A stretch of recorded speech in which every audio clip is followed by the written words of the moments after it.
This story takes us to the city of Daegu, located in the southeastern region of South Korea. Nestled within a central basin and surrounded by mountains, Daegu is the country's fourth largest city and is often referred to as the backbone of the nation. To the west of the city, in the Dalseo district, stands a mountain named Waryong, which rises to approximately 982 feet, 299.1 meters above sea level. The mountain is said to resemble a dragon resting atop the ridge, hence its name, which translates to reclining dragon. At its summit is an observatory offering sweeping panoramic views of the entire city. Due to its accessible trails, Waryong Mountain is a popular destination on New Year's Eve, when many locals hike to the top to welcome the new year. It was on this very mountain that an incident occurred, one so haunting and inexplicable that it shook the entire nation of South Korea. 5 young boys ventured into the mountain that day. After that, they were never seen or heard from again.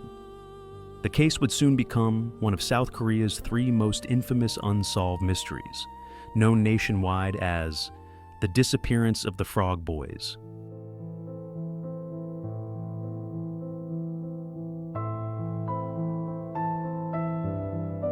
Let us now turn back time to March 26, 1991, a Tuesday. Though it wasn't a weekend, it was a national holiday in South Korea, as the country held local council elections. Schools were closed, giving children a rare weekday of freedom and play. At around 8:20 a.m., 6 boys gathered to play together.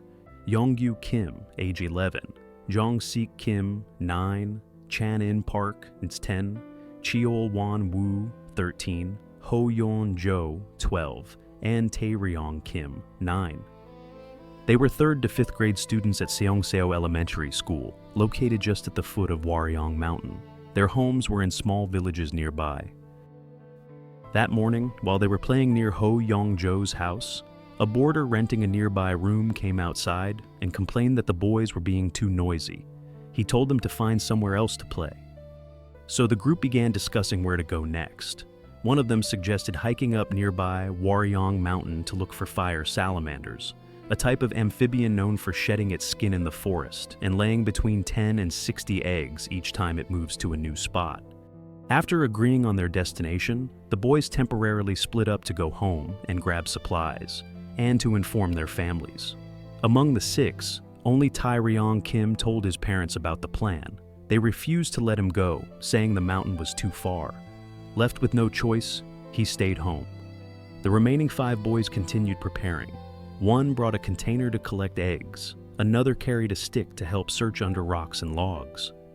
They headed off toward Waryong Mountain, laughing and chatting as they walked. The morning slipped by, then came noon. The parents weren't alarmed at first. They assumed the boys were simply caught up in play and had lost track of time. But around 6:30 p.m., while doing chores at home, Jung-sik Kim's mother suddenly felt a deep sense of unease. She immediately dropped what she was doing and went out to look for her son.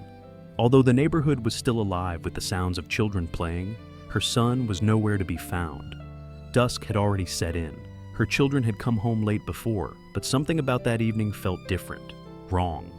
Driven by a growing intuition, she headed to the homes of her son's classmates to ask around. Along the way, she saw a crowd of people gathered, murmuring anxiously. As she approached, she learned the truth. The 5 boys had gone up the mountain earlier that day and hadn't returned. Panic quickly spread. The parents grabbed flashlights and rushed up the mountain to search. They called out their children's names into the darkness, but were met with only silence. For hours, they scoured the mountain trails, but there was no trace. The boys had vanished.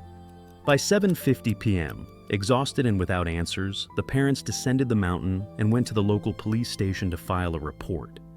After hearing the situation, the police did not immediately initiate a full-scale search. That day, most officers had been dispatched across the country to maintain order during the election. Moreover, the children had been missing for less than 24 hours, and the officer on duty assured the families that the boys had probably just gone off playing and would return soon. But the parents were unwilling to wait.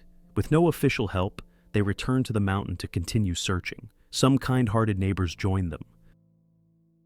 That night, rain began to fall, turning the rescue effort into a grueling ordeal. Donning raincoats and gripping flashlights, they combed through the wet and wooded terrain. By around 3 a.m., physically and emotionally drained, they had no choice but to return home.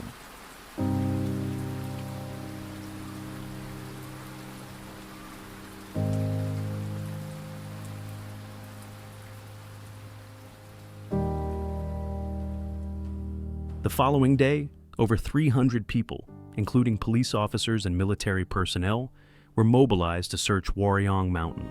By the afternoon, helicopters were dispatched to assist in the search. Yet, the whereabouts of the 5 boys remained a mystery. Simultaneously, authorities began canvassing the residential areas around the base of the mountain, collecting witness statements. One account came from the older brother of one of the missing boys. Around 9 a.m. that morning, he was riding his bicycle home when he spotted his younger sibling and 4 other boys heading toward the mountain. When he asked where they were going, his brother cheerfully replied, "We're going to catch fire salamander." The older boy reminded him to come home for lunch, then rode off. Another witness, a woman, recalled seeing the boys at approximately 9:30 a.m., just after casting her vote in the election. She saw the 5 children walking in the direction of the mountain, carrying sticks and containers, laughing and chatting. She remembered hearing one of them ask, "Have we eaten yet?" But she was in a hurry and didn't pay further attention. Among the many early statements, a student named Hoon Seung-hoon, who also attended SEO Sports School along with the missing boys, provided another key account. That day, Hoon had gone hiking on the mountain with a few female classmates, forming separate groups to look for fire salamanders. Around 11:30 a.m., as he passed by the cemetery on the mountain, he suddenly heard 2 blood-curdling screams about 10 seconds apart. The cries didn't sound like children playing. They sounded unnatural and frightening. Terrified, Hun did not dare investigate further. His family later suggested that what he heard might have been cries for help. However, the police did not treat this as a serious lead. Another witness claimed to have seen the 5 boys entering Mount Waryong around noon, leading investigators to speculate that the sounds Hoon heard could have been caused by birds or wild animals. Yet another local reported seeing the group near a village pond around 4:30 p.m. All these sightings were based on personal memory, susceptible to error, and potentially misleading the investigation. Initially, police suspected that the children may have run away from home after a family conflict and gotten lost, but the parents strongly denied this theory. They insisted that their households were harmonious, with no history of abuse or discipline severe enough to drive the boys away. Among the 5, the oldest was Chun Woo-gu, age 13. The youngest was Dong-sik Kim, age 9. It seemed implausible that such a small group of children would decide to run away from home together without a clear reason. The investigation then shifted toward the possibility of abduction. Investigators speculated that the perpetrator might have been someone familiar to the children.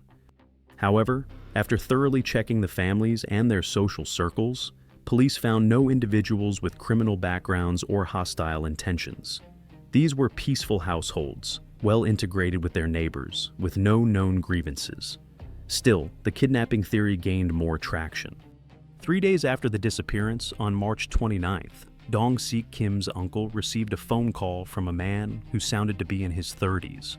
The caller claimed to have abducted the 5 boys and demanded a ransom of 4 million won, approximately 5,800 USD at the time. He instructed the family to bring the money to a designated location on Waryong Mountain. Dong-sik's father, John Kim, quickly gathered the cash and rushed to the meeting point. He waited for hours, but no one ever showed up. The man never called again. In the wake of this traumatic false lead, a local resident mentioned that the young man renting a room near Yong's house, the same man who had earlier scolded the children for being noisy, was deeply remorseful. He blamed himself, saying that if he hadn't driven them away that morning, perhaps the tragedy would never have happened. Meanwhile, public criticism mounted against the police. Their slow initial response was condemned for wasting the golden hours of the investigation. In the beginning, news of the disappearance had only circulated within the village and nearby neighborhoods. But as national media picked up the story, it captured the attention and horror of the entire country. Early media reports dubbed the missing children the Frog Boys, based on the assumption that they had gone into the mountains to catch frogs. However, their families clarified that the boys had been looking for fire salamanders, not frogs. Despite the correction, the nickname Frog Boys stuck and remains widely used to this day. On April 1st, the families printed 50,000 flyers with photos of their sons and distributed them at train stations, bus terminals, and other public places. They also offered a reward of 2 million won, equivalent to roughly $2,900 at the time, for any information leading to their whereabouts.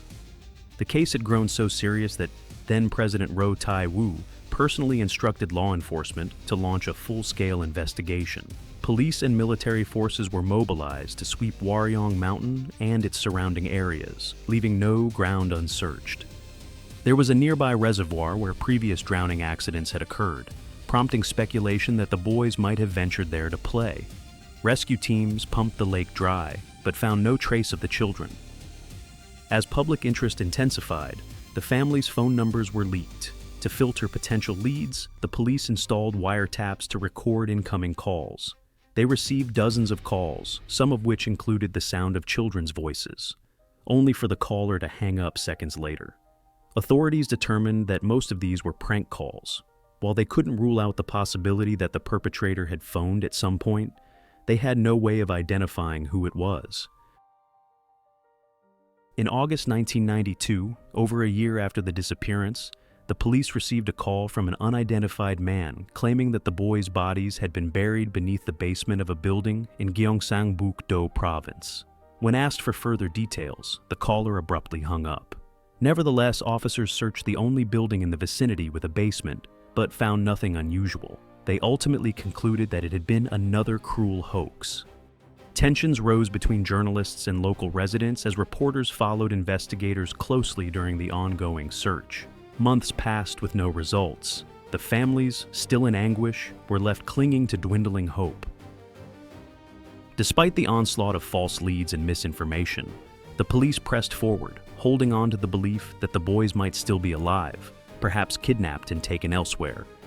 The reward fund grew steadily, eventually reaching 42 million won, approximately $60,000 at the time. Determined not to sit idle, the families of the 5 boys quit their jobs and pooled their savings to purchase a used truck. They drove around Daegu daily, handing out flyers, driven by faint but unrelenting hope. Their efforts went nationwide. Businesses pitched in by printing the children's faces on phone cards, plastic bags, and food packaging.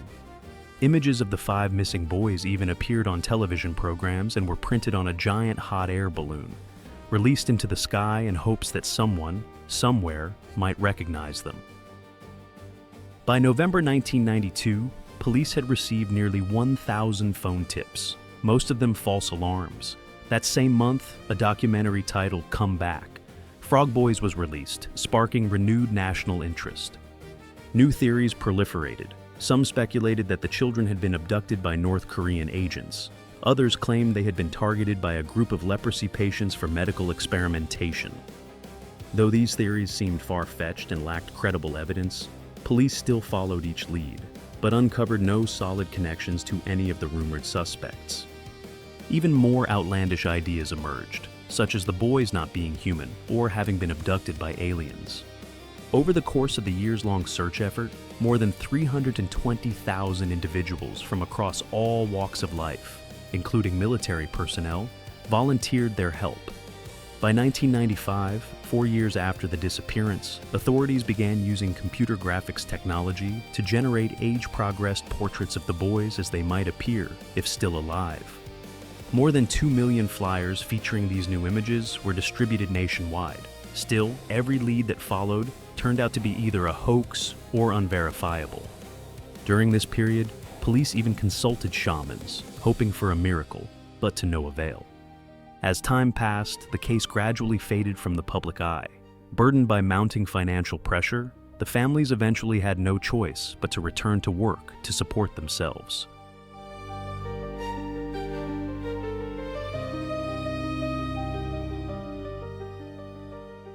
11 years after their disappearance, on September 26th, the police received an unexpected call from a man in his 60s. He said that while walking on Waryong Mountain to collect chestnuts, he used a stick to stir leaves and earth along the trail and discovered something beneath the soil that looked like clothing. Driven by curiosity, he dug around and was horrified to unearth a human skull. In fact, the day before, someone had reported finding 2 skeletons on the mountain, but the police dismissed it as another cruel hoax. Over the previous 11 years, they had grown accustomed to false alarms. This time, however, the caller offered a specific location, prompting authorities to investigate the site. Near a shallow pond, they found 4 sets of remains piled on top of each other. Approximately 150 meters away, under a large stone, lay the 5th skeleton. All belonged to miners. 3 of the skulls bore clear perforations, some large, some small. The clothing was unexpectedly well preserved. Instead of being worn or tattered, the garments were removed from the bodies and tied into bundles. Despite the decomposition of the remains, families recognized the outfits as exactly what their sons had been wearing the day they vanished. After more than a decade of hoping their boys were still alive somewhere, the parents were left stunned and grief-stricken. Initially, police hypothesized that perhaps the children had stayed out into the night, grown cold, removed their shirts to bundle as makeshift blankets, and accidentally slipped, hitting their heads on hard surfaces. But the families instantly rejected this theory. Their homes lay directly below the mountain. Waryong is not particularly tall, and they could see village lights from its slopes. Familiar with the terrain and experienced hikers, it seemed implausible that the boys simply lost their way or suffered a tragic accident. The discovery site was only about 3 kilometers, less than 2 miles from their homes, and roughly 500 meters, about 0.3 miles from the nearest village. Even more alarming, police found over 10 bullets and assorted bullet casings nearby. Waryong Mountain houses the shooting range of the 50th Infantry Brigade, part of the 2nd Division, leading to speculation that the boys might have been stricken by stray rounds during military exercises. Yet, authorities quickly dismissed this scenario. They deemed it extremely unlikely that all 5 had been hit at once, and no reports indicated unauthorized weapon use that day. Moreover, the indentations in the skulls did not match gunshot wounds, suggesting instead that the boys may have picked up spent bullets in the forest and inadvertently been struck with them. Public outrage also mounted over the handling of the scene. Critics accused the police of mishandling evidence, shoveling, hastily collecting bones, bagging them in plastic, and even leaving bone bags on a school porch. The initial conclusion, that death resulted from hypothermia, was widely viewed as premature and uninformed. A forensics team from Kyungpook National University conducted a more comprehensive examination. They determined that 2 victims, Chan-in Park and Ho-yeon Jo, showed no bone trauma, leaving their cause of death undetermined. The other 3, Chun-woo-gu, Dong-sik Kim, and Young-yu Kim, exhibited multiple cranial fractures and wrist or arm fractures. Chun-woo-gu, the eldest, had up to 25 separate impact injuries.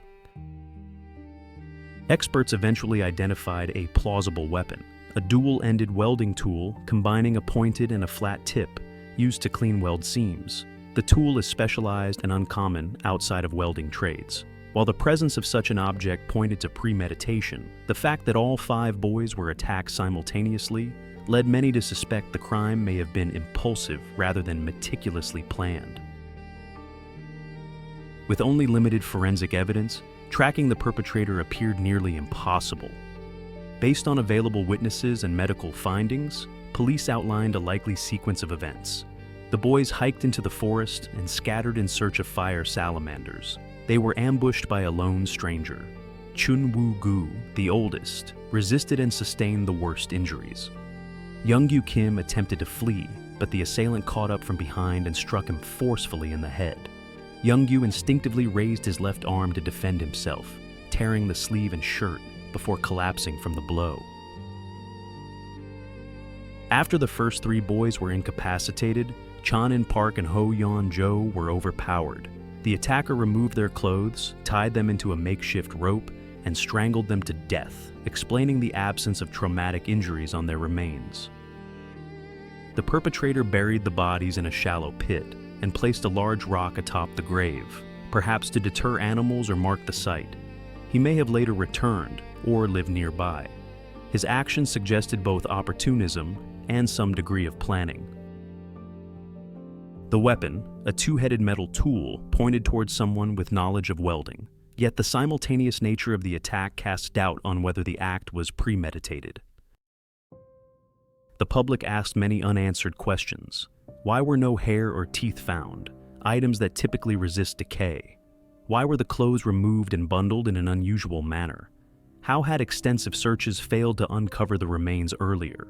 Police offered no clear explanation.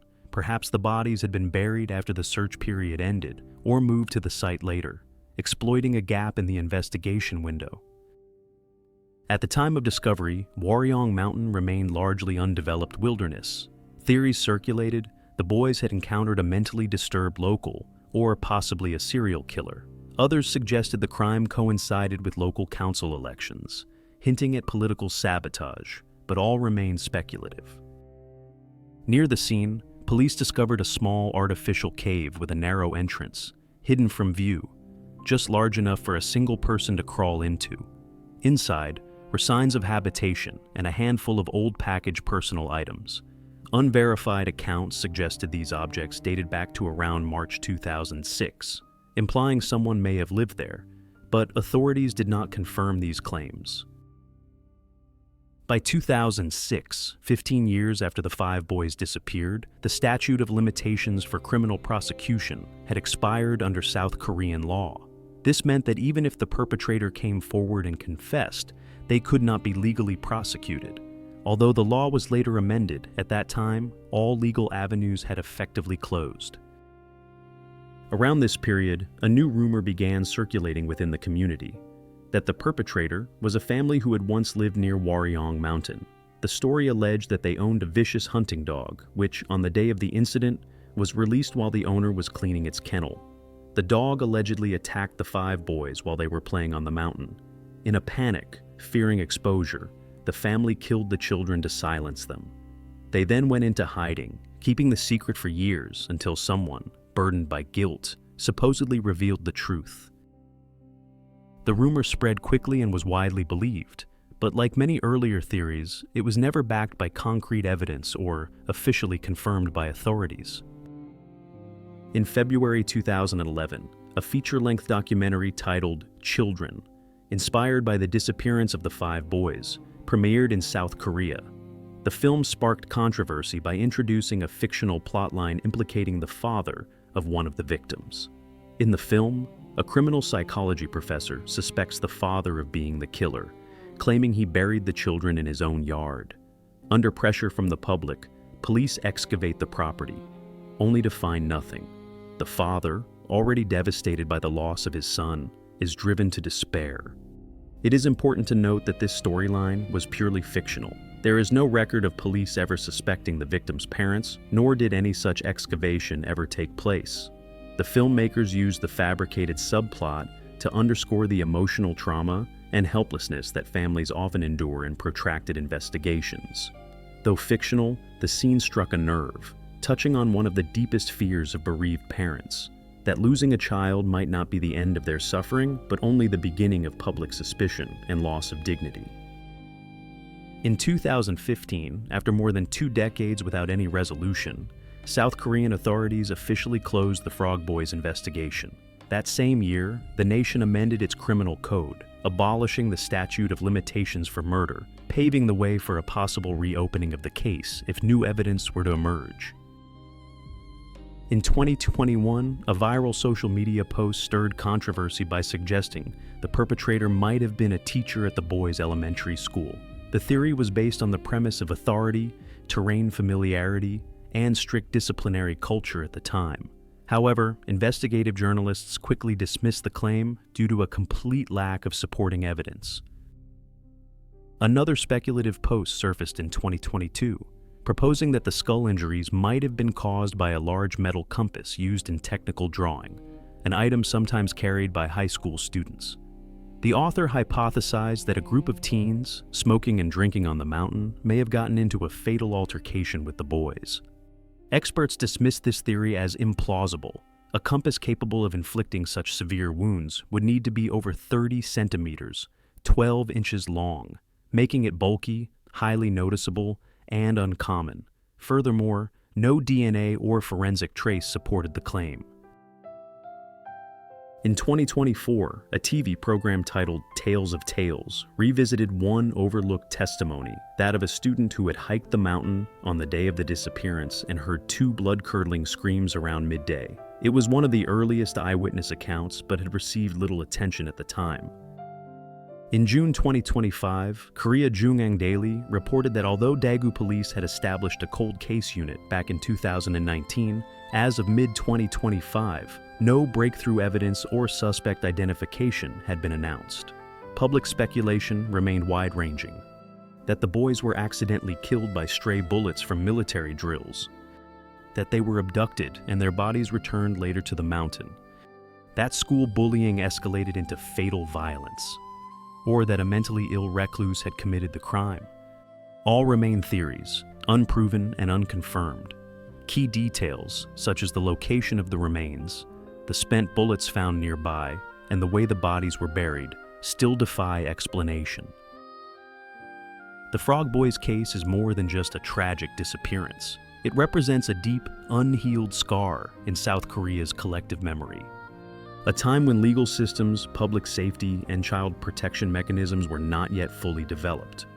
1 decade of longing, 2 decades of silence, and now 3 decades of quiet grief, carried by parents, friends, and an entire nation. Together with the Hwaseong serial murders and the killing of Lee Young-ho, the Frog Boys case remains one of South Korea's 3 most haunting unsolved crimes. But unlike the others, which were eventually cracked with DNA and modern technology, this case remains unresolved. And yet, with the continual advancement of forensic science, DNA analysis, and digital archiving, the public continues to hope that, someday, the truth will finally be revealed.